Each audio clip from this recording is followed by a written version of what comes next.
2025 সালের জুলাই নিউ ইয়র্কের মিডটাউনে ঘটা এক ভয়াবহ বন্দুক হামলার ঘটনায় নতুন মোড় এসেছে। সেদিন হামলাকারীকে রুখতে ব্যর্থ হওয়ার অভিযোগে নিহত তরুণী জুলিয়া হাইম্যানের পরিবার সিটির বিরুদ্ধে $65 মিলিয়ন মামলা করেছে।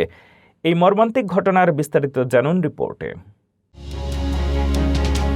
গত বছর নিউ ইয়র্কের ম্যানহাটনের পার্ক এভিনিউতে ঘটে যাওয়া এক নৃশংস গণগুলির ঘটনা নিয়ে এবার তোলপাড় শুরু হয়েছে মার্কিন আদালতে। এই হামলায় নিহত 27 বছর বয়সী রিয়েল এস্টেট কর্মী এবং কর্নেল ইউনিভার্সিটির মেধাবী গ্র্যাজুয়েট জুলিয়া হাইম্যানের পরিবার এবার নিউ ইয়র্ক সিটির বিরুদ্ধে $65 মিলিয়ন অর্থাৎ প্রায় 760 কোটি টাকার বিশাল ক্ষতিপূরণ মামলা করার সিদ্ধান্ত নিয়েছে।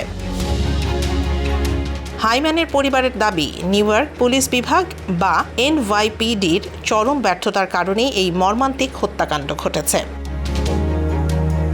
সম্প্রতি হাতে পাওয়া ভবনের গোপন সিসিটিভি ফুটেজ দেখে স্তব্ধ হয়ে গেছেন নিহতের বাবা মা। ভিডিওতে দেখা যায় হামলাকারী শেন তমুরা যখন প্রকাশ্যে M4 রাইফেল নিয়ে ভবনের দিকে এগিয়ে আসছিলেন, তখন সেখানে দায়িত্বরত বাংলাদেশি বংশোদ্ভূত এনওয়াইপিডি ডিটেকটিভ দিদারুল ইসলাম একদম জানালার কাছেই দাঁড়িয়েছিলেন। কিন্তু তিনি ওই বন্দুকধারীকে লক্ষ্যই করেননি এবং তাকে রুখতে কোনো পদক্ষেপই নেননি।